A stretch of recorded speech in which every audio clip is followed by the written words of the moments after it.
Video is brought to you by CoinSwitch Kuber. Download the app now. भाई साहब, bitcoin में trade करना आखिर फ्लेक्सिबल कितना है?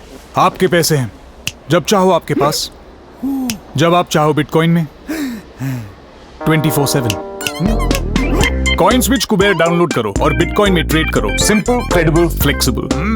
ट्रेड कर बेफिक्र। देश के सबसे बड़े बैंक यानी कि रिजर्व बैंक ऑफ इंडिया ने देश की जनता को बड़ी राहत देने का काम किया है। अब बैंकिंग से जुड़े सभी कामों को करने के लिए आम जनता को रविवार और शनिवार की चिंता नहीं करनी पड़ेगी। आरबीआई ने नेशनल ऑटोमेटेड क्लियरिंग हाउस यानी कि NACH सिस्टम को 7 दिन चालू रखने का फैसला किया है। इसका मतलब ये हुआ कि अब बैंक से होने वाले आपके कई लेन देन रविवार और छुट्टियों के दिन भी हो सकेंगे।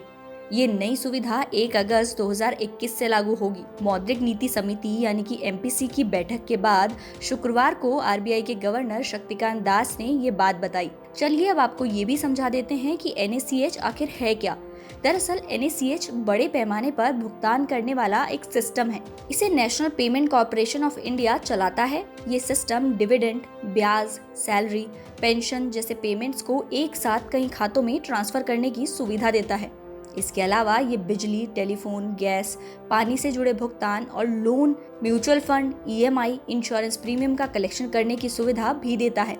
इसका मतलब ये हुआ कि जब ग्राहक बैंक को इलेक्ट्रॉनिक क्लियरेंस सर्विस यानी कि ECS की सहमति देता है तो NACH के जरिए पैसा खाते से अपने आप कट जाता है। इससे सबसे ज्यादा फायदा सैलरी वाले कर्मचारियों को होगा। आरबीआई गवर्नर शक्तिकांत दास ने बताया कि इस नई सुविधा के शुरू होने के बाद रविवार या फिर छुट्टी वाले दिन भी कर्मचारियों के बैंक खाते में सैलरी जमा हो सकेंगी।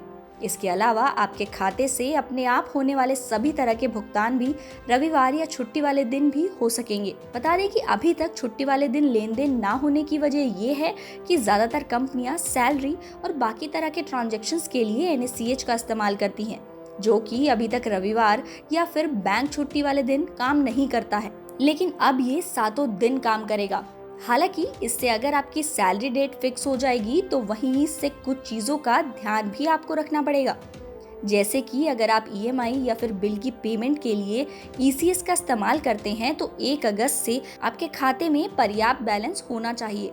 अगर आप ऐसा नहीं करते हैं और बैलेंस कम होने की वजह से ट्रांजैक्शंस फेल हो जाएंगी तो आपको जुर्माना भी देना पड़ सकता है। वहीं मौजूदा सिस्टम के तहत रविवार को पर्याप्त बैलेंस ना होने और सोमवार को पैसा जमा होने पर किश्त या फिर बिल का भुगतान सोमवार को होता है। बता दें कि आरबीआई ने कहा है कि बड़े पैमाने पर लाभार्थियों को डायरेक्ट बेनिफिट ट्रांसफर के लिए NACH पॉपुलर और प्रमुख डिजिटल मोड के तौर पर उभरा है। ये कोविड-19 के दौरान समय पर और पारदर्शिता के साथ सरकारी सब्सिडी ट्रांसफर करने में भी मदद कर रहा है। यानी कि सरकार लगातार देश को डिजिटल बनाने पर जोर दे रही है।